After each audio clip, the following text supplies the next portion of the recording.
Hi, here I'm Jack sparrow. Actually ముగ్గురు friends office నుంచి late night రూమ్కి వెళ్తారు.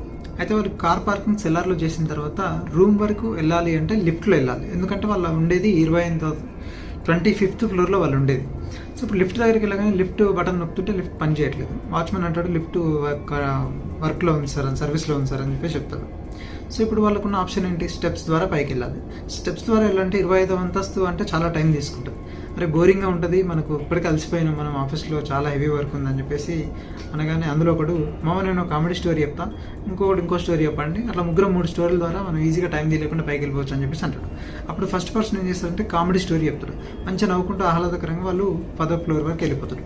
నెక్స్ట్ సెకండ్ పర్సన్ ఏం చేస్తుంటే హర్రర్ స్టోరీ చెప్తారు. ఈ హర్రర్ స్టోరీ ద్వారా వాళ్ళు ఎగ్జైట్మెంట్ థ్రిల్లర్ కాబట్టి ఈజీగా 22వ అంతస్తు వరకు వెళ్ళిపోతారు. వాళ్ళకి అంతగా అనిపించదు. 22వ అంతస్తు వచ్చిన తర్వాత ఇప్పుడు థర్డ్ పర్సన్ స్టోరీ చెప్పమని అడుగుతారు. ఇప్పుడు థర్డ్ పర్సన్ ఏం చేస్తుంటే సైలెంట్ అయిపోతారు. అరే ఏం చెప్పరా, ఏం చెప్తలేవు ఏందని చెప్పి ఇంకొక 2-3 ఫ్లోర్లో ఏమైనా చెప్పి ఏదో ఒకటి అంటే నేను ఇప్పుడు స్టోరీ చెప్పడం స్టార్ట్ చేస్తే మీరు షేక్ అవుతారు అంటాడు. అరే చెప్పు మామ ఏదో ఒకటి అని చెప్పేసి అంటే రూమ్కి స్కిన్నే మర్చిపోయిన మామ అంటాడు. షాక్. ఒక్కసారి ఏం కాదు, మైండ్ తల పట్టుకొని కింద పడిపోతారు అన్న. అలానే మన జీవితంలో కూడా ఇప్పుడు మన ఏజ్ ఎంత ఉంది, నెక్స్ట్ మనం ఒక 55-60 సంవత్సరాలు వచ్చే వరకు మనం రిగ్రెట్ కాకుండా ఉండాలంటే టైంని మనం ప్రాపర్గా వాడుకోవాలి. I hope you like the story. Bye.